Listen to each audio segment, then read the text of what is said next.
Welcome to Gamesthetic, episode 136. Hopefully you're having an incredible day today. My name is Alex Light with Sparky3. Back at it again. Second episode for this week, of course, with all the big announcements that we had this week. We want to get another episode out earlier in the week. We got Zach here at the beginning of the show this time. Zach, how are you? What's going on? I'm doing good. And I'm going to be honest.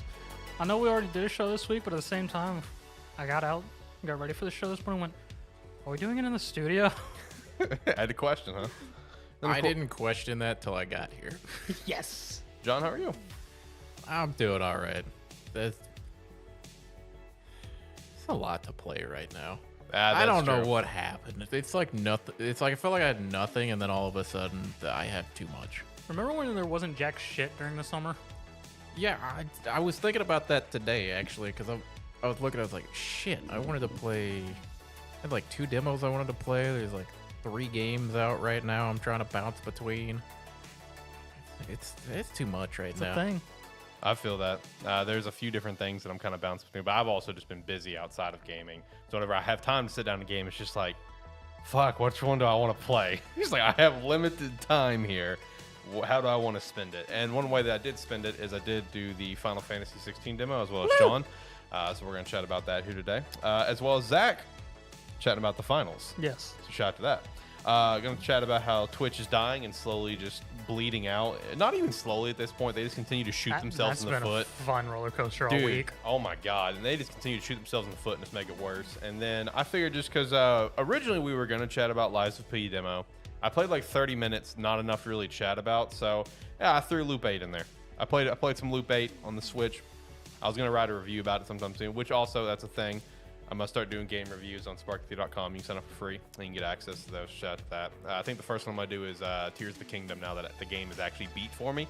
I feel good enough to actually completely write a pretty solid review on it. Even if the game is late or even if it's like an older game that I just played, I'm still going to write a review because you got to start somewhere. You know, got to start somewhere. Maybe one day we can get early access codes. You know, that's the Alex, goal. The other day I was just thinking because of how much you rave about P5 now that you've played it and whatnot. Yep. I just want to bring over my PS3 and load you into a file of P1 and see how that goes. Man, I was looking at a list earlier for Persona, and I was reading about Persona 1 because they had Persona 1 at the bottom of the list. And I'm just like, that just sounds like an experience. It is. I will say, Persona 2 also sounds like an experience, but a very intriguing one. I haven't got as far as P2, but the bit I've played is, yeah, it's definitely a different thing. Yeah. I did start P4 Golden. I downloaded that on Xbox, and I'm kind of diving into that a little bit. So Not going to mess with 3? He's going to work his way from 5 to 1. yes, correct. Again, I just want to bring my PS3 and load you into a file of P1. Well, I'm not doing 3 yet because I was waiting for the remake, honestly. Even if it won't have the answer and stuff. Cock. Which Yeah. is still weird to me because I wasn't here whenever y'all talked about it, but so the FES content that they're adding, so the answer was actually originally part of FES, not portable, which is the weird So thing. they're still cutting the answer even though it was part of FES. Yeah, well, it's sort of a weird thing because FES had 2 parts. It was the main game with all the stuff they added in quality of life stuff with FES, and then once you actually completed the game and didn't get the bad ending and got the true ending, it would then be like, all right, cool, everything happens. You go back to the menu and goes, now you can play the answer. So it is a separate thing from the main game, but it's all in FES. Interesting. Yeah, which I thought was very odd when you told me that. Yeah. Okay. Well, from the general vibe I've gotten online from the community is everyone is just so confused with how they're handling this remake. Or everyone's just like, Atlas is doing Atlas things. Exactly. So Yeah. 3's just all kinds of fucked. I will say there's a decent chance I'll play the third one when the remake comes out. I don't know. Well, it's one of those where I have dipped my toes into Persona 5, but I haven't just like jumped all the way in. So maybe I will eventually. The bit of time I have that's not like 2 hours before I had to pass out, I've just been running a gauntlet. Because I started another P3 sequence, which if I actually get time won't take too long to finish, then I'm going to do a P4 again. right. And then probably round back and go finish my P1 run. How are you doing that if I keep seeing you on Steam? I said again. I said without the days where I have to like 2 hours before I have to pass out, because like I've only actually played it for like one day. I got 6 hours. Been through. Well, I say 6 hours. It was more of 8 hours, and I got through 2 of the moon fights in 3. Nice. You have no idea what that means. Nope. All right, cool. Zero clue. I'm just going with it, man. I will know one day. One day I will know exactly what you're talking about. Unlikely. No, I will. I'm a Persona guy now. I want to play the games. I'm going backwards. Just like what you said. I'm going for 5-1 basically. You know, with doing the portable thing, it is very interesting because a bunch of the shit's happening. I was like, this is going way too fast just because of all the quality of life and bullshit they made it easier. Because I did have a pass to just max out stats within like the first 2 months, and I'm messed up now because there's so many other options. So, all right.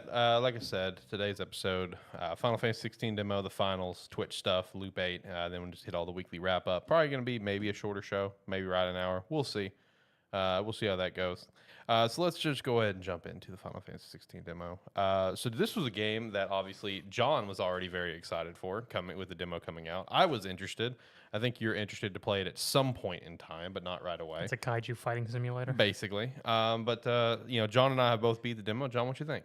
How long is the demo? Two. I'd say 2 hours. Yeah. Okay. Yeah. What I'll say is, because you basically just you play the opening sequence of the game, that carries over into if you buy the retail version of it. So yeah, your save data will carry over into it. What I'll say is from what we got in the demo, Final Fantasy 16 has the potential to be like up there for the best game that I've played this year. Like when it comes out, because the story, it's like we didn't get a whole lot with it, or we didn't get a ton with it, I'll say. But what we got in the first like opening of the game, fucking dense. Yes. Especially towards the end of it, and it looks fucking cool. True. And Zach, your comment about kaiju fighting simulator, fucking cinematic as hell. I was supposed to say that's what I've thought about this game the entire time. The first time they showed the summons transformation things. Yeah, which I am super interested to learn more about now. No, I am too, especially with how like the last sequence of the demo went. I am too, and with the cinematic thing. No, I mean like general combat or the kaiju stuff. It is very heavy. Like it really puts on a show for you. Like it looked like it in the trailers. Yeah, like when just doing your general combat and stuff, it just has those cool cinematics. You can do cinematic dodges and cinematic strikes, which are pretty cool. It's a thing where so far, like the boss fights, put it in air quotations because it's clearly like, hey, this is the tough enemy that we're gonna teach you the mechanics and everything. Yeah. It basically has almost, it's not a segmented health bar, but there's very clear points of like something is going to happen here, something is going to happen here. And yeah, it's like there's moments where you'll stagger them or something, or you'll get them to the threshold, and then you will be able to do like a cinematic attack or something, or you have to time it and do a cinematic dodge. So are these fights real time or turn based? Real time. Okay. It's an action game. Well, I knew that, but I wasn't sure if they changed it for the kaiju mechanics. No, which is interesting because when you start the game, you get a couple options with it. You get your story mode or act, like it's basically like, do you want the story or are you comfortable with action games, or are you not comfortable with action games? Gotcha. Is how they portray the difficulty. And even then, it's like, well, I'll get into that in a minute. But and then there's a ton of options before you even start, where you have to like pick your settings, which is interesting. They had a decent amount of options. It's like I wouldn't say it was anything crazy, but plenty of stuff to go through and kind of customize the way that you experience it. Can you self map? No. Well, shit. But one thing that I found was interesting is because they have the option for like comfortable with action games or not comfortable. And the not comfortable, basically, normally they lower the difficulty of that. It sounded like it would give you, like, you would basically have equipped items to help you out with it. But you gain access to those items even if you pick the other option. Because there's 3, they give you a series of bracelets that you can equip. And it's basically stuff that would normally be like upgrades in typical action games or like action style combats where like there's always the upgrade path in these games where you can like when you're about to get hit, time slows down. Okay. So it's like there's a band that just does that and gives you a big circle on the screen telling you to dodge. Yep. There's a band where when you hit a certain threshold, potions are automatically used. And then there's I don't remember what the 4th one does, but there's a 3rd one that turns it from like having to actually like learn the different combos and how to use them in that to just hit square. So it turns it into a Warriors game. Yeah, because then it takes it where you just have to hit one button to do it, and then it'll add in all of the combo, like all of your additional attacks and stuff that you can do just in the combo sequence from hitting one button, as opposed to like having to actually swap between and time everything. That sounds dreadfully boring. I tried it out to see how, like, what it would do. It took me a minute to actually realize what it was doing. But yeah, essentially what it does is it just takes your swing, and then after you do a normal swing, you can use your your fire attack to cause a little explosion. It'll automatically do that, and if you have any abilities, like attack abilities, it'll cycle them on cooldown as you're just hitting it square. So, yeah, that sounds really boring to me. So I tried it out while I was playing through it just to see how it, like, what it actually was. It'll 100% not be something I'm using when I'm actually playing the game. Right. Because it's like, yeah, I don't care if that's like kind of the optimal combo string that I can do. I want to do my own thing.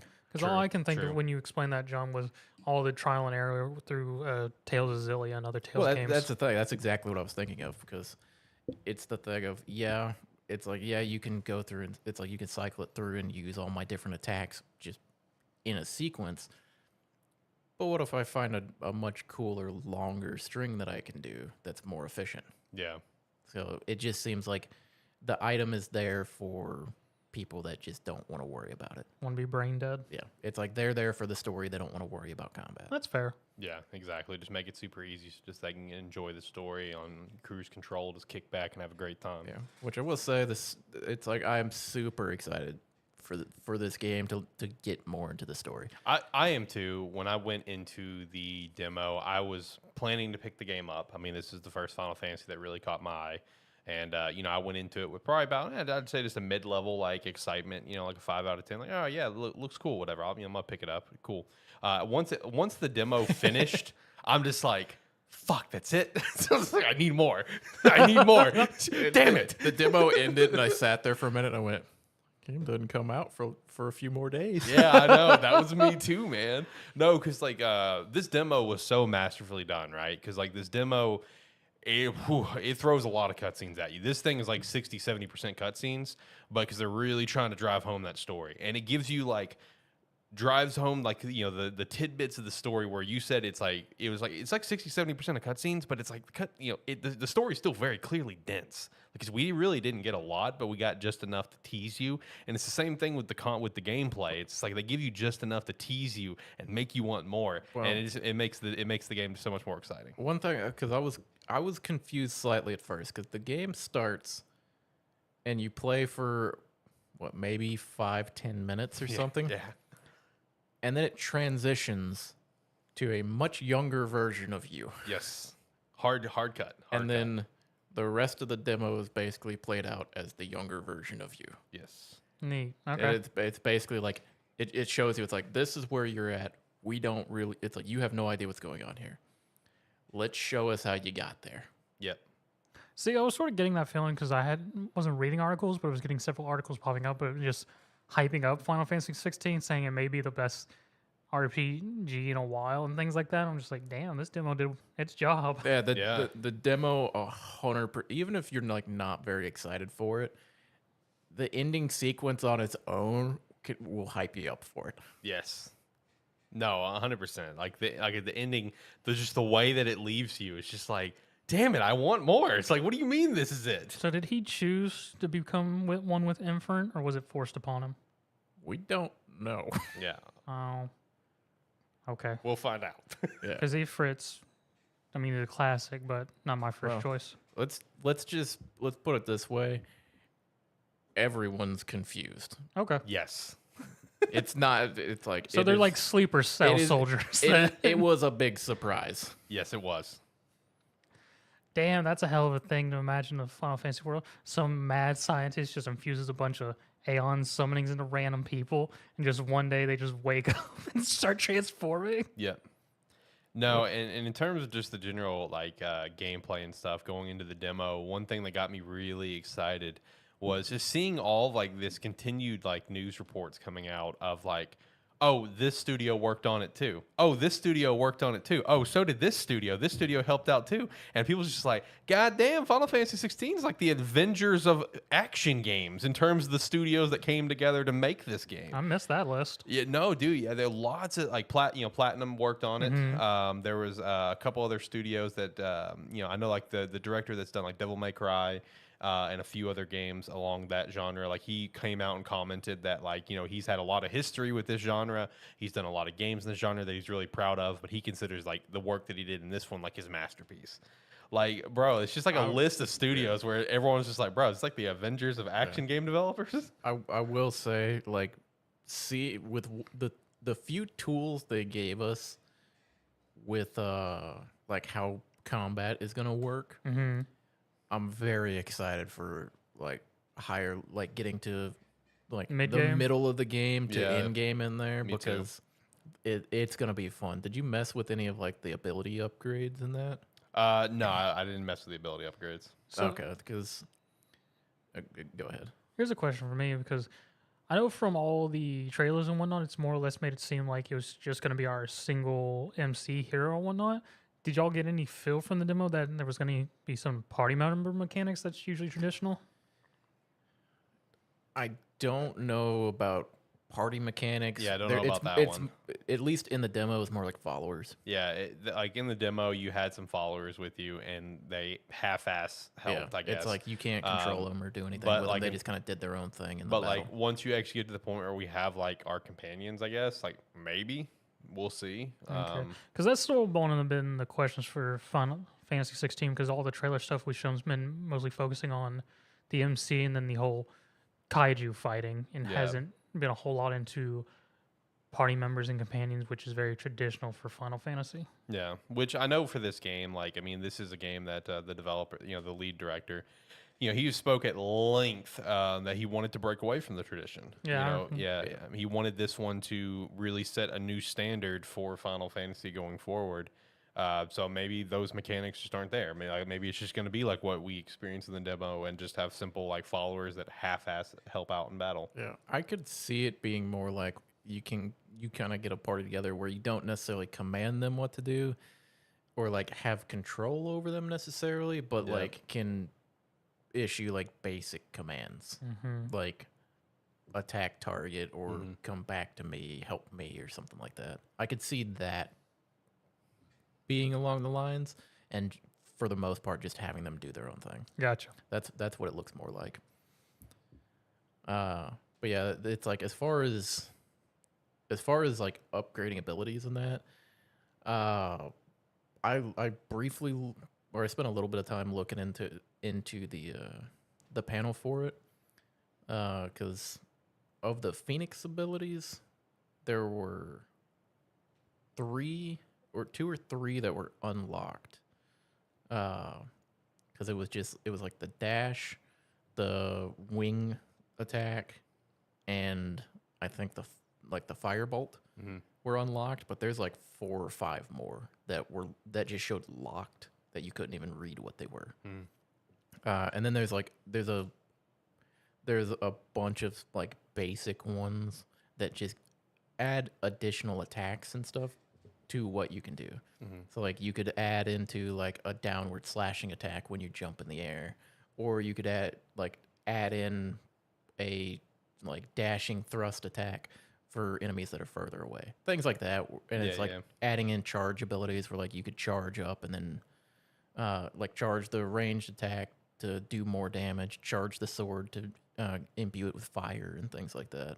So just some basic additional ways to like string combos together without having to have abilities, because that was like because then there's also like leveling up to get additional abilities as well. And there's like and there's abilities focused on doing damage, and then abilities focused on like destroying their will and staggering them. Because that seems to be a big focus for the tougher enemies in the game, is they have a stagger bar, basically. And as you do more damage to them, you knock the bar down, you get it halfway, you get a mini stagger where you basically, like, you do additional damage, basically like everything crits during that time. And then when you completely knock out the bar, it's a longer stagger. But yeah, I'm excited for it. The combat felt good, especially for it being the beginning of an action game. True. It's like they gave you enough tools to where you can see where it's going. Yeah. No, I'm excited to play it. Won't get to play it immediate upon release, just because I'm gonna be kind of going out of town and stuff this weekend. So yeah. Also, I won't be here next episode. That'll be these two holding the episode down. But I am looking forward to getting my hands on it whenever I come back and play it. I'll probably be jumping into it right away. Yeah. I'm not sure what I'll be talking about next week. Wing it. Have a good time. Evercore? I have Evercore, but with mine, I'm talking about today, finals. This is apparently a week-long playtest for it. Yeah. Let's jump into it. What's going on? Yeah, so this was a fun thing I saw last night, because this was a game I think was originally announced in Summer Games Fest of last year. Sounds about right. I saw you playing this yesterday, and I was like, had to go look at the Steam page. I was like, what the fuck is he playing? Well, here's the fun thing about that, John. So I had literally just turned my computer on for the first time at like 9-ish last night. That was the first time I turned my computer on all day. I went Steam. I was going to go head up my Omega Strikers, go to my library in Steam. I just see popped up new, the finals. I went, the fuck is this? Click it, and I go, fuck, I forgot I signed up for this. It's one of those games that Zach signs up for and forgets about. So this is actually its second playtest, and as I just said, it's a week-long playtest. And so the finals, to break it down, is a 3-man capture and secure gameplay, because it's 3 teams of 3. Your goal is to get to a vault of money, unlock the vault, take the vault to a cash out, and then defend the cash out to get the money. And the entire time, this is during a firefight on different stages. A lot of one stage is a lot of verticality. It's on high rises that are connected by bridges and lots of open space and things like that. Then the other map that I've played, I don't know how many maps there are. I've only played 2 at this point. I only actually played like 3 rounds last night. Was one with much closer quarters areas, narrow alleyways, buildings with very close quarters, where things like that, and a lot more of spacing and verticality. And the best thing about this game so far, at least gameplay-wise, is the entire stage is destructible. Doesn't matter what it is, you can blow it up. Nice. So, like, by the end of my 3rd game, when we're fighting, defending the cash box, we have literally like half a building on top of the cash box people have to go to try and steal the money from us. But yeah, overall, I mean, that's the main base of the game. It's 3 teams of 3 fighting for these vaults to get the objective amount of money.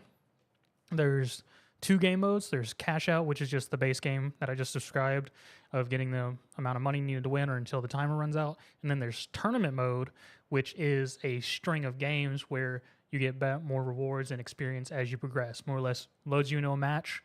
Well, it does like a bracket setup, loads all teams into different matches. You win, you go to the next round for more rewards against the other teams that won. If you lose, you're out. You'll start again, asshole. And it just goes until there's a winner. And that's what also their ranked mode as well. I haven't had a chance to fully play that, but that's what it explains in the tutorial. It is a very fast-paced game. So, like, it took me it took me a lot of deaths in the first 2 rounds to really get a feel for it, because I had to really adjust my sensitivity, because you would probably get this, John. It's a Twitch shooter. It's a Twitch shooter, and it reminds me a lot of my Apex play, because I have upped my sensitivity significantly. Yeah. So I can just flick. But I've been enjoying it so far, because basically the main changing stuff is like you can do different builds. So like your character or contestant, because the whole setting is this is a globally watched, no better way to say, a metaverse sport where people are loading in as their avatars to compete in the finals for cash money and things like that. And the whole loading screen is like a whole production, because when you load into a game, it's just like, we have the Big Splash, the Live Wire, the Boundless, and it has all 3 members of each team like doing poses and whatnot they have equipped in. Right. Very over the top. Yes, and I do, since this is a playtest, they gave everyone just a shit ton of real world money currency just to mess with the shop, see what crashes, and let people just deck out their characters and all whatnot. And it's very entertaining because they don't gender model lock any of the outfits, so you get to have some very ridiculous characters running around and just absolute nightmare. All right, that's John's kind of game. because there's 3 different character builds, and each has their pros and cons. There's the medium build, which you start off with, which is your balanced health, speed, all that stuff for your character. You got the heavy build, which is more health, tankier, but slow as shit. And then there's the small build, which is very low survivability, but very fast and very maneuverable. Yeah, one of the funniest things is seeing a heavy build in a Black Swan tutu. Is a thing you could do. That's something I would do. And overall, I mean, pretty much, since it's a playtest, I can't say nothing seems to be currency locked or anything. You'd be able to unlock everything just by playing in game, as far as I can tell. Besides just cosmetics, of course, special cosmetics. Yeah. I do like sort of their progression to unlock stuff, because it's not a set thing of just like, well, as you play this, you'll unlock this and whatnot, progression thing.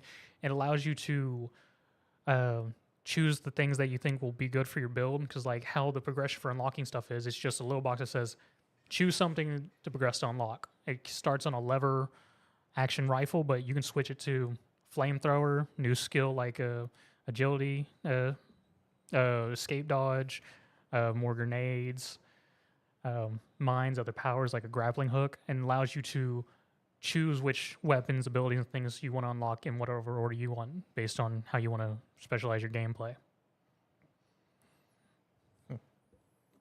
That's interesting. I like that, because that's not usually how it is. Yes. Like I've been playing BattleBit, or I played it some today, and it's I mean, it's just a shooter. Yeah. But it's like to unlock the attachments and weapons, and for everything you have to use the weapon to get the kills to rank it up. Because that one, it's like the weapons are locked behind rank, like whatever your account rank is, but all of the attachments are locked behind kills with the weapon. Yes. Which is how usually it is. So it's nice that you can just kind of choose. It's like, I want my XP for this match to go to this. Yes, and that's for unlocking the things. Then if you use the weapons, they do have progression masteries, and you get, like, as far as I can tell, at least in this playtest, just like skins or stickers specific for that weapon. Yeah. But accessory-wise and whatnot, it's already there. It's good to go.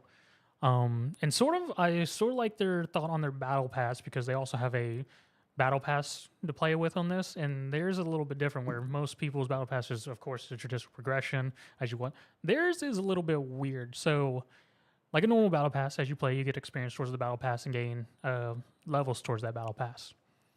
The thing that's different about theirs is when you get a level, you get 5 points of the battle pass currency.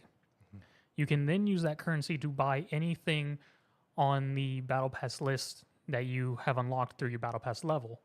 So it's not just progression. So you also can just like on the first battle pass one level, like there's like 5 items you can pick from. There's skins, emotes, sprays, and whatnot. It's like, but you don't have to do them in order. You can just go like, I want that one on the end, and then you can go backwards or forward or whatnot. Or you can just save your coins so you unlock the next tiers of like choices. So it allows people to more pick and choose what they want on the battle pass if they want to bother with it or not. And since this is playtest, I don't know if any of that battle pass currency will carry over. I would doubt it to the next battle pass. But it is definitely a different mechanic of where if people like running low on time or whatnot, they can pick up the things they want rather than... Yeah, because it basically, you're saying like when you unlock the tier, you unlock the rewards to choose from in whatever order that you want to. Yes. As opposed to it being like, well, this skin is on tier 15, so I have to play until I get to 15. Yes. Okay. Yeah, that's interesting. So yeah, overall, they have definitely some different ideas from what most games are doing and whatnot. Overall, the gameplay I enjoyed it. The 3 rounds I played were very enjoyable. Was a bit of a learning curve though, just because of the verticality of the game, because it's been a while since I've had a game that used a lot of verticality, especially on that high-rise level and whatnot, because there's a lot of grapples, zip lines. Yeah. One of the freaking gadgets you start off with is a damn trampoline. And it does add some interesting thing because they have, like, because it gives you a lot, because there's, like, gas mines, which I discovered has friendly fire. Game doesn't warn you about that, so I accidentally wiped my entire team with that.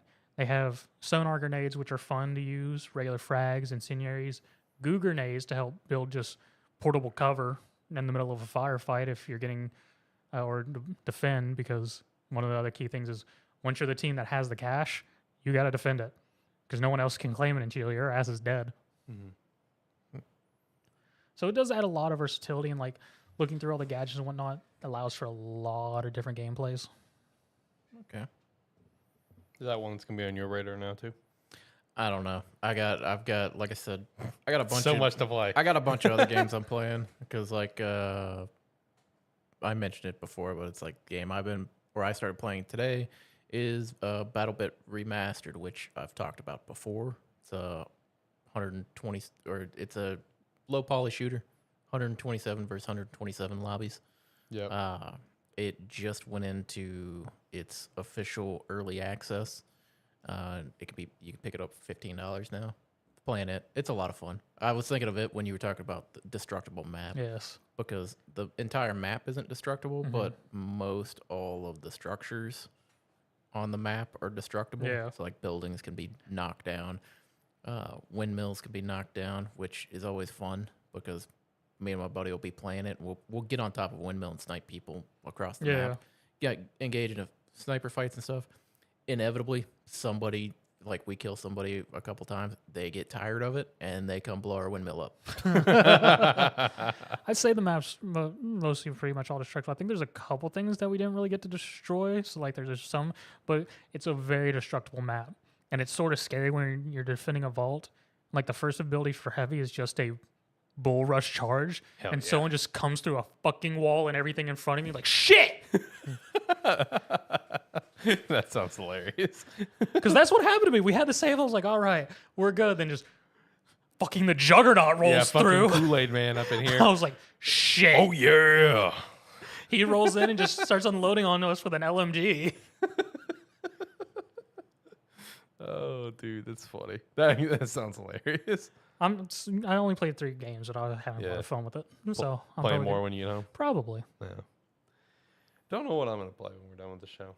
We'll see. I mean, I'm honestly probably gonna play some D4. It's fair. Like, I picked up D4, so I may hop back into that. I've been enjoying it. I've been playing my druid. Finally got my build going, and it feels good to play. But I'm also trying to level a rogue, which fucking wild to level. It was a completely different experience level, like starting to level a rogue versus a druid. I just feel like a god. But yeah, it's like honestly, I'll probably play some more of that. Let's talk about Twitch. Let's chat about Twitch real quick, because Twitch has been dying for a while. R.I.P. Yeah, it's been dying for a while. But like just within like the last dying is the right word. Yeah. what would you call it? Well, I wouldn't call it dying. I mean, it's slowly. I'd like, call it self-hemorrhaging. It's I call it it's dying. bleeding. It's bleeding money. Yes, but you can't really call something dying when it averages of 1.1 billion people a month. That is to true. tune in. Currently. Yeah, but currently, It's slowly dying. But it's been averaging that for a long time. Yes. So it's Yeah. like when you're getting over 1 billion views a month, I don't know if you could really call it dying. If that number starts Dipping. falling, then we can say something.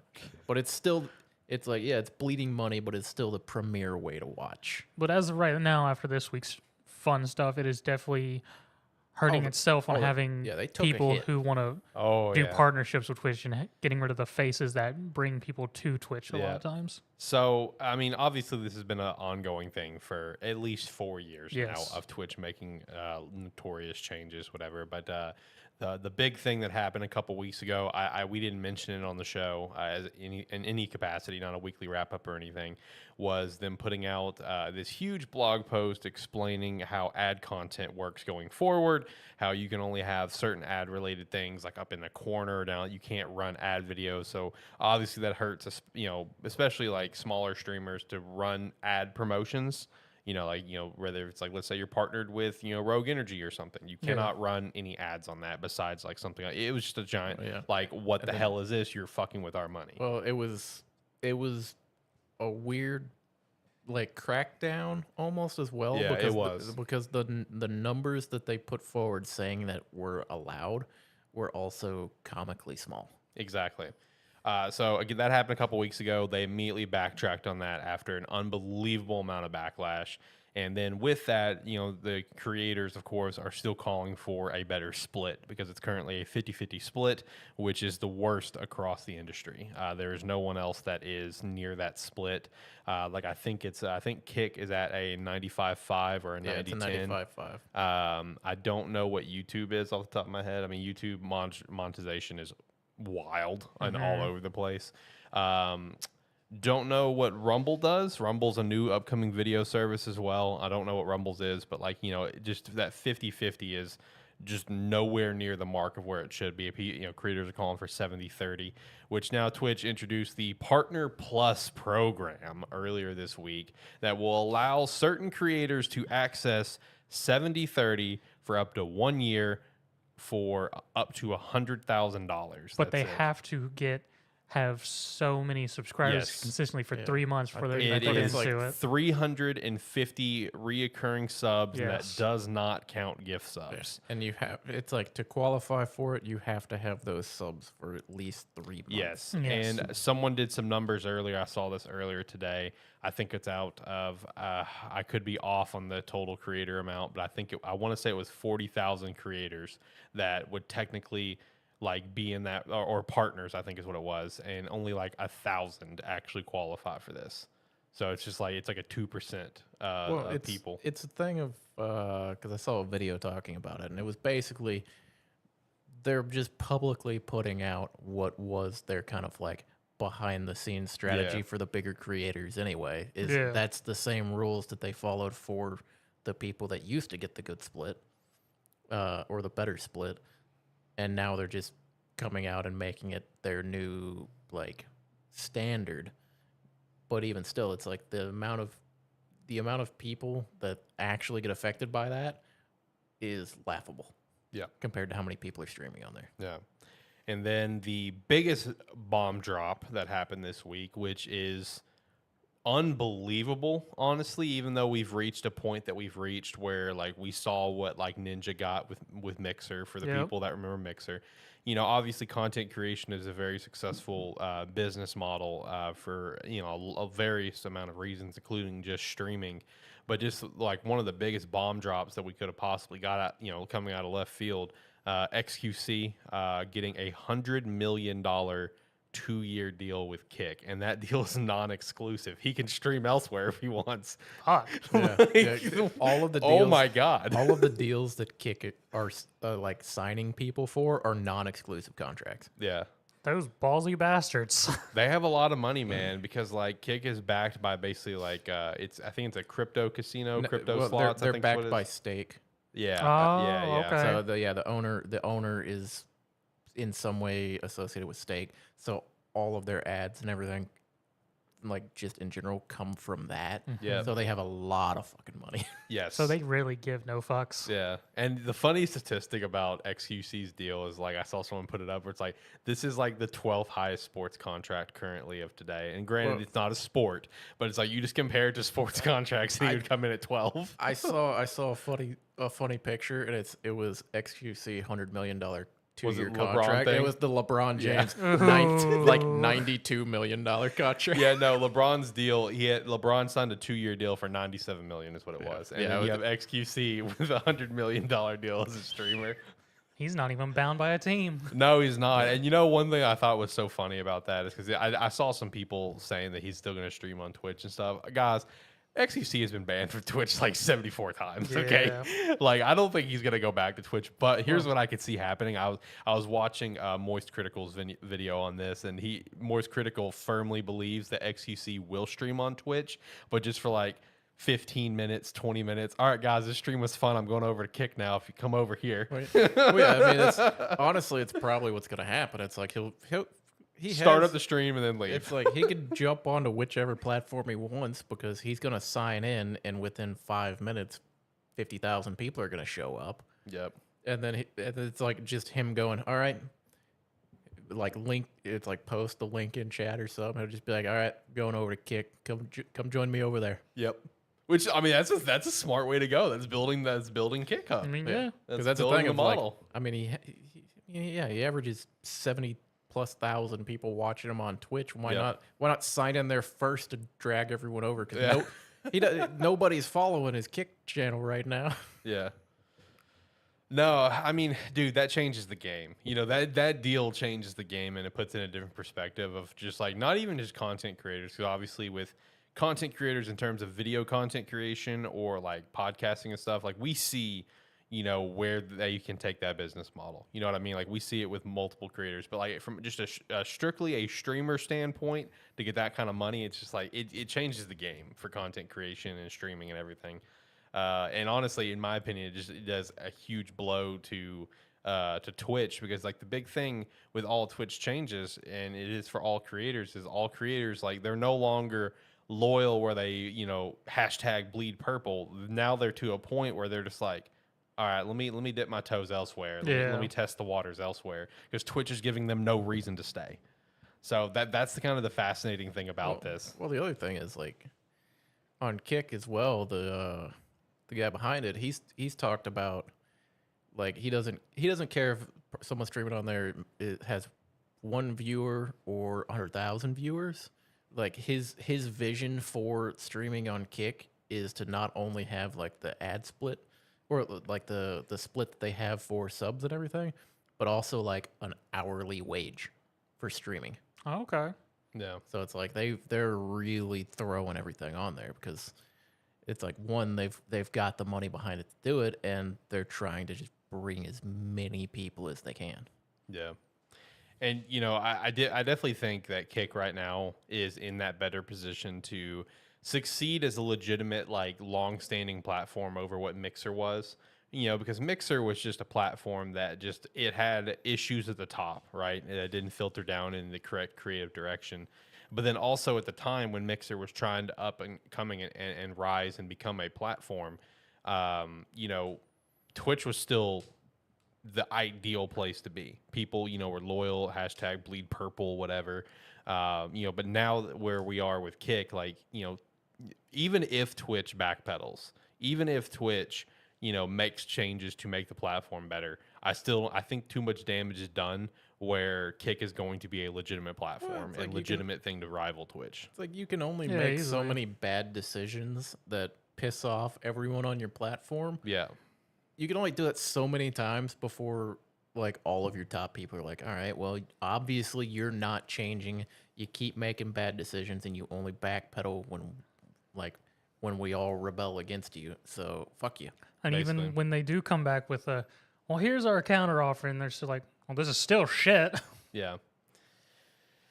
No, it's been a fascinating story to follow, and on the other side of things as well, I hope that with all the big moves that Kick is making to continue to become a better platform, is I would love to see YouTube continue to try to make, which they've done so much to make live streaming better and continue to add to it. I just hope they continue to do that even more and really make live streaming on YouTube also a very enjoyable experience, the same way that it would be on Twitch or anything. And honestly, in my opinion, I was talking to my boy Steve about this, is honestly YouTube should just make an entirely separate website for live stream. Just call it youtube.gg. Boom, there you go. Nah. They're too focused on shorts right now. They are. I mean, Shorts is the thing. The thing that YouTube doesn't want to do is they don't want to separate it's like they want everything together. Yeah, they want It's everything like- in one spot. It's like realistically what they need is it's like they need a way to be able to like have an option to follow streamers that actually stream on YouTube as a way to like notify you other than just like the follow that they currently have. Yeah. And they also need some other category to be able to find Yeah, the when people are discoverability. streaming in that, because it's like I don't want, like, just full stop, I don't watch Twitch. I don't watch streams for the most part. It's like I watch like esports events. Like I watch RLCS and occasionally like League or like a big Dota tournament or something like that. It's like that's what I watch live streams for. And those, even then, I'll watch the YouTube stream of it because honestly the YouTube stream of it usually is clearer and Yeah, I was ahead about of to the say- time of the Twitch. So it's like I prefer watching streams on Twitch YouTube for those instances. Me too. It's just if you don't know they're happening, they're hard to find. That's Correct. currently what I'm doing is the Valorant VCT in Tokyo Masters. I'm watching it on YouTube these past couple days. Oh yeah, 'Cause it's going on. It's like I much prefer watching the actual stream on YouTube. Yeah. It is. I much prefer it. It also makes it much better if you have YouTube Premium. yeah. Makes it so much better. Oh, does it? Oh yeah. Yeah. Come on, Alex. There's only a handful of us. I know. Well, no, I have the premium. I've had the premium for years. There's a difference? For me, I guess the biggest difference where I find the best value in live streams and stuff is listening to it at work. Just be able to close my phone Oh, and go okay. about my day, because you can't do that with Twitch. You close your phone, it's going to close the stream. And if you don't have YouTube Premium, if you close the phone, it'll stop the video. Yeah. Oh. Yeah. So that's really the big thing for me, is because See, I haven't had to deal with that in years. yeah. The moment they offered it, I bought it. YouTube Yeah. Red? Yes. Yeah. Because you know, for me, like during like let's say work, I'm pretty much 9 times out of 10 I'm always listening to the Pat McAfee show. Yeah. So I just pull it up, turn off my phone, put it in my pocket, go about my business. So you know, just overall, YouTube is my preferred place to watch live streams. It's just like what John's saying, just gotta have better discoverability. It's like unless it's someone that you already know streams Yeah. on YouTube and you're already there to watch the streams, it's impossible to find anything. It really is, because Yeah. I mean, very periodically I'll see a live stream of somebody I'm not subscribed to or follow pop up, even when I go to the gaming part of YouTube. I will say, you know, and really no site is great at discoverability, you know, not even Twitch, because, you know, Yeah. to discover people, like, you know, in categories, they could be real You far gotta down go low. dig. I saw one thing, right, you know, with everything that's been going on that I thought was such a fascinating idea. I was watching Harris Heller with his YouTube channel, Senpai Gaming, and he gave like 5 opinions of his own of what Twitch can do to change. And one of them I thought was like the most fascinating thing ever, which he kind of borrowed from Elgato CEO. Okay. Because Elgato CEO put up a long tweet like saying like, I would love to be Twitch CEO for 1 year. and see what I could do to fix this. And he gave like 3 things why. And the second thing is where Harris kind of went into this is like, you know, Twitch already has Twitch clips, right? Like it's already a thing. It's been a thing for many years, but it's just kind of there. Yeah. It doesn't really have a purpose. It's basically like, you know, you see what TikTok's doing. You see what YouTube Shorts does. Actually make shorts, like make the clips on Twitch like a thing where you can just like go on there and just scroll like it's an accessible hub besides exactly just sitting in some like just go through. I know off, I know dude. you You know how hate that idea fucking because you just shorts I watch watch shorts already? nonstop. I know. Dude, Now here's another way for I you to was watch gonna shorts say- and discover new streamers in the I process. mean, it'd be very smart because right now Twitch clips they just They're die there. on people's channels. They're just I there. was gonna say, there's a like on at least on the mobile app, there's this great like you just hit the shorts button at the bottom and just fucking go. Yeah, and you go. Dude, so there's times where like I'll be sitting back, like I'll throw a video up. I'll be watching a YouTube video on my computer. Yeah. Or something. I'll sit back on my phone and just start scrolling shorts. And I'll just sit there and time will pass and I'll just sit there and go, I don't want to look at my history because I don't want to know how many of those I just watched. Because I feel that. Because for shorts, if you watch a bunch of them, I don't know if you've ever done this. If you watch a bunch of them, it doesn't list every short you've had. It just has a category where it says shorts Yep. and a number. Yep, I've seen that. Yes. See, the only thing I don't like about shorts is it counts you as watching if you're watching like a single second. So like you literally have to just go. Yeah. Yeah, you got to get it tailored to you pretty good. Yeah. Yeah, you have to get the algorithm set for you. It knows what I want. Yeah, no, and it will figure out the algorithm for you very quickly and give you exactly what you want, which is pretty nice. It can't for me yet because it still gives me random things. Like, what the fuck is this? Yeah, I don't want this. Then it'll try and throw it in there for a while. Then I'll choose something else random. right. So last thing to chat about here is I was wanting to chat briefly on Loop 8, Summer of Gods. I love when you started playing this, the message you sent me. Yeah. Because he had told me he was getting it, and I was Yeah. like, I told him, I was like, yeah, honestly, I was considering getting it. And then I saw the first Reviews? couple reviews on Steam and went, I guess I'm getting D4. Yeah, no. Okay, so this is a game I've had my eye on for about 6 months. Was and it a bust? It was a bust. I mean, I still want to finish the game because the story is legitimately very interesting to me personally. Like, honestly, dude, if this was an anime, I would be all over this shit. Like, this is my kind of story. You know what I mean? Like, this is the shit that I really enjoy. But, like, the problem with Loop 8, and it's like, I have the message pulled up that I sent to John.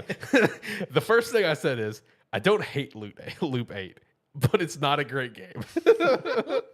I will continue to play it, but it's rough around the edges. So, like, there are elements about the game that are, like, so fascinating and, like, really cool. I think first off foremost, I think the voice acting is actually really good. Okay. With the English dub, all the characters, I think, are done very well. So that's one thing I want to say.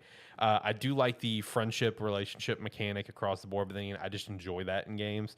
You can also see how other characters like and feel about each other as well, not just between you and X character, but two other characters.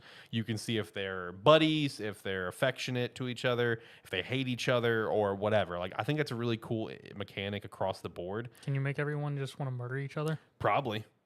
Because, like, you know, this game has a lot of different ways to go about changing how the game is played because of the loops. Okay.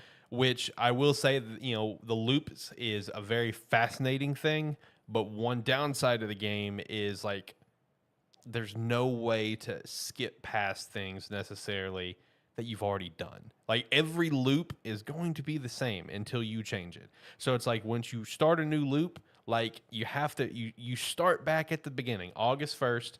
You're just getting there. You got to go through the same damn cutscenes, the same damn voice lines. You have to introduce yourself to every single character. It's the same thing every single time. So that can There's no skip button? I mean, you can skip through all the stuff, yes, but you need to do it all. Like, you need to basically redo everything and get back to your base point to then start trying to do something different. It's like That makes sense to me, but okay. well, it's like you play through it and you start a new loop, and instead of being on like a light new game plus, you're just on new game again. Again, this isn't an issue for me. Well, see, here's the issue with it. And it's the game itself. Because, like, again, the mechanics of the game, so cool, so fascinating. There's a lot of different elements into it where it's like you're your relationships with characters will impact things in battle. Of course, you have the 3 different emotion types: the friendship, affection, and hate scales that will change different things of damage output and stuff like that. As well as maybe even fuck you over if you go with the hate scale, because it's a lot more powerful, but it could potentially make your opponent more powerful as well. Like, all of that is cool and all that's fine. The issue is the actual game itself. The performance of the game is horrible. Like, it is so ungodly slow, and just everything is extremely tedious. Like, you have a loading screen. I wish I was exaggerating. Probably like at least every half a second to 2 seconds. Like, I'm not saying like just a quick little loading thing at the bottom. I'm talking like an actual like character will say one single line. It's just like black screen, loading screen and the loading screen will last for like 2 or 3 seconds. Back to the one quick thing, back to another loading screen. You were complaining about loading screens. I thought you were talking like Skyrim loading screens on 360. No, I'm just talking after about you've been playing for 200 hours. No, I'm just talking about an obsessive amount of loading screens. You're talking like Sonic 06 loading screens. More than that, and I'm a Sonic 06 guy. I'm talking more than that. This is the most aggressive amount of loading screens I've ever seen in a game. And the thing that also kind of kills me about it is like the battles is supposed to really, in my opinion, be like the main draw, of a turn-based game. Dude, the battles, I see where they're trying to go like really nice and visual, but it's like 3 frames a second. Like, it's so ungodly laggy. So it's like, here's what they should have done with the game.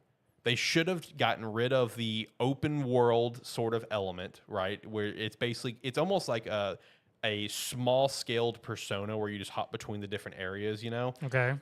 Get rid of that completely and go with a route of a visual novel. I picture something like a Digimon Survive. Honestly, you were talking about you were talking like how the battles are supposed to be like a signature. I'm like, man, meanwhile, I'm over here with Digimon Survive. Like, start off, battles are cool, and by halfway through the game, I'm like, dude, these battles are kind of getting in the way of the visual novel here. And here I'm thinking, this just sounds like a shitty Argus War. Fuck off.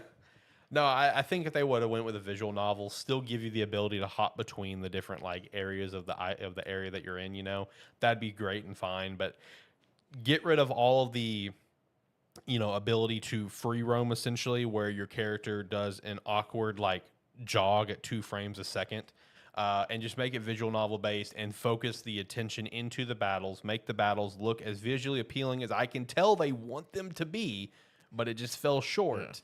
Yeah. And I think the game could have been a lot better. And I mean, the story is interesting. The story is the loops are interesting, because with the loops, I can see where the loops could be frustrating for some players. I saw some people on Twitter comment about this, that they got 20 days into August and died and had to restart, because you start a loop when you die. So I can see where that could be pretty frustrating. 20 days in and you finally die and you have to go back to August 1st and work your way. But I could see where that's going to be quite a bit of a pain. But I think that's actually a pretty interesting draw to the game. You can also just choose to restart a loop yourself by talking to certain characters, where it's like the character they're kind of representing, whoever the character is, like that you meet, like the islander or whatever, and then you start, and then there's another option at the end of their dialogue choices where it's like loop event, and when you talk to them, it's like basically the god kind of takes over that character's body and she's like, oh, do you want to restart a loop? So basically, like, if you're like in a new loop and you're not very far into it, maybe you fuck up and make a character hate you that you didn't want you to hate you, just go ahead and just do a quick restart. It tracks all your loops on your save data and everything. So I think the loop stuff is pretty interesting. I think the general mechanics is interesting. I can see where there's a lot of inspiration from Persona with the day cycle, with how just the general like layouts look and everything, the UI. Like, I could tell where there's Persona inspiration. And it was funny. I saw some comments on Twitter of people like reviewing the game. There was one guy that's just like, when I saw this game revealed, I really thought this could be a Persona rival. How wrong I was. And I'm just like, yeah. Good luck with that. Yeah, good luck with that one, buddy. I will say, here you complain about like kind of the open world and that. It's like, yeah, it's one of those where it's like going, like with the Digimon Survive comparison, going into it, like people weren't happy with the visual novel. Or at least they weren't looking forward to it. Yes. But honestly, it's like going through it and playing it as a visual novel made me much more open to the idea of games doing it that way. Because even like you said, like kind of the exploration and talking to characters and stuff like that, you have all of those same options in Digimon Survive. Yep. And it's like the difference there is just you're not actually walking around. And my God, if they tried to make me walk around in there on a Switch in like Digimon Survive and try to play that game like that, that game would have been fucked. And all I keep hearing is I was right with Argus War. No, you're not. Visual novel text game. I will say Back on it's like- 360. it's like honestly, it's like developers don't need to be afraid of it. They don't. It's a fucking great way to play a game. really I is. never would have thought I would have liked to play a visual novel or something like that, and then here I was, fucking 50 hours into Digimon Survive, fucking loving it. Yeah. No, when it comes to Loop 8, honestly, I think the mechanics and general gameplay elements they went for, I give them A+. I think there's a lot of cool things in there, a lot of unique things in there. I'm telling you guys, it's just the fucking performance. Because like I'm reading the message that I sent you. Here at the end of the message I sent you, I even said I don't think it's an issue with the mechanics. It's just the performance that's killing me. And it's like the general performance of the game is just killing a very fascinating, interesting title that has so much potential. And it's like, heck, if the game wasn't so aggressive on loading screens and the game wasn't so slow, I'd probably have very little issues. Which is true. If the game wasn't just so damn slow and like a loading screen every half a second, I probably would be able to make it through the game pretty decently. I would You think feel in like. a year and a half you'd go back to it if they get quality of life updates? 100% would. If they did any sort of quality of life update, I would 1,000,000% go back to this game. I just don't think they will. I mean, the game's a bust. I will say, like, I did see a lot of, I looked at a few reviews on it, and most of them seem to echo the idea of the game. It's like the idea of the game is cool, but it's almost like they had too many ideas for different mechanics, threw them all together, and they didn't all mesh well. Yeah, I saw a lot of those comments too, and there are certain aspects of that I can agree with, and there's some where it's just like I feel like they work fine, but I do see people's points on that because I saw that same thing where it's like a lot of cool ideas with no actual direction. Yeah. That was a common theme that I saw. Yeah, it's like you came up with a cool concept. The execution not good. Execution is not good. And I think the story is pretty fascinating. And, if it was an anime, I would be all over it. I'd be loving it. I will say, like, the first battle that I lost, and it brought you into the loop. It was kind of interesting and just kind of dark with how it ended, where it's just like had text on the screen just kind of tell you what happened. Is that basically the world got overran by basically, like, trees, essentially, and trees killed everyone, but it's like the title just depicted as like, but the mercy in it is that it happened when everyone was asleep. Everyone just died in their sleep to this. So it's like there's that darkness to it as well. So what is so you say the first battle you lost. So what is the like enemy difficulty scaling? Well, the first battle I lost was the first major battle. So, and because like when I assumed there was like it was one of those that you were supposed to lose, like they have in games, because like me and my team were doing literally nothing to this guy and he was wrecking us. So like I assumed it was just a battle I was supposed to lose. And then it's like, you lose it, you do the loop and stuff. So I do assume it was the one that I was supposed to lose. So in terms of But scaling, you make it sound like with each loop, does it reset your stats or do you get to keep stats until each next loop? I think the stats get reset. So which means... Yeah, stats get reset because it goes back to like part of your stats is that relationship stuff, like the affection, the friendship, and the hate. So like when you do a loop, you kind of go back to where everyone was neutral for you. Mm-hmm. So like if there's a character that was like at the start of the start of the game, like one character is like already like views you as a buddy, and let's say in this loop you continue to bug them and piss them off, then they're gonna hate you. Then you do a loop and you get them back to the buddy level. So yeah, stats do get reset with loops. So what I'm hearing is there's a possibility you could do this without ever looping. Yep, that is that Zach, would be don't possible. buy this game. It's almost worth a $50 Don't purchase. buy this game. I think the base game is 40. I think it's 40. Well, it's Pretty sure it's 50. Okay. I think it depends on where you buy it. Oh, is it? Okay. If you buy it, let me know. Don't buy it though. It depends on how much I want to rack my brain on trying to min-max. Don't buy it though. I don't know. Buy it. Support developers. They had a cool idea. It's Fuck just that. poor execution. This is more of a dumb idea for me. Can I do a run without looping? It is in theory 100% possible. Yes, you 100% can. I'm assuming because that first battle, like I said, I think you're meant to lose it, but you may be able to beat it one way or another. I don't know. You just didn't know enough about the game when you did it. Exactly. So if you go into it doing some homework, you might be able to get through it and be okay. That's the thing. I don't want to do homework though. I want to just blind run it. Fair enough. Anyway, I think we're good to hit the weekly wrap up. How you guys feeling? Sure. Oh, what? Yeah. Okay. I was just vibing. So just wanted to, again, shout out the things in the last episode that I put on the weekly wrap-up since it did all happen this week. Shout out to Triangle Strategy getting a new update. That's pretty cool.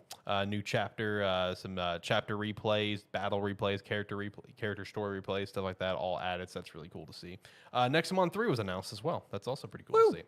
High on Life is getting a new DLC called High on Knife. And for anyone Not that... woo. That is a woo. For anyone concerned, I don't remember his last name, but the dude who created this game, created Rick and Morty and stuff, this DLC will not feature him at all. For anyone that may have been concerned about that for any reason. Next up, Fire Emblem is coming to Nintendo Switch Online for GBA. Which Fire Emblem? The very first Fire one Emblem. Yeah, the one, Okay. Fire Emblem. The first one that came over to the West on the GBA. So not the first one. It's the one Not called the first for us. But It's not the first one called Fire Emblem for us. Yes.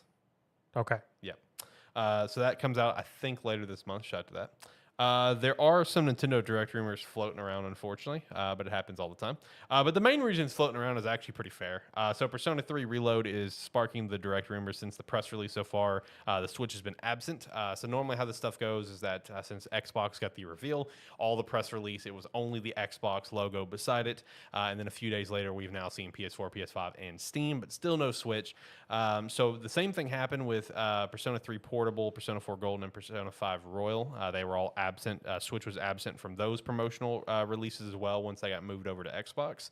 And then they got revealed in the Direct, and that was why. Yeah. Nintendo wants to reveal something themselves. Nah, Switch it's like over at Nintendo, they're like, nah, man, Switch don't want that. Yeah, we don't need that We can't shit. run that shit. Yeah. But apparently Persona 3 Reload will be on the Switch per Play Asia because it's already up to pre-order, and Play Asia customer service did confirm, yes, it is coming to Switch. Shout out to Play Asia for, confirming that, not Nintendo. So there are a lot Nintendo probably hasn't heard about it yet. probably not. They're going to figure it out maybe on Monday. Someday. Yeah. No, if there's going to be a Direct, apparently it's going to be next week. If there is going to be a Direct, I was talking to Josh about this.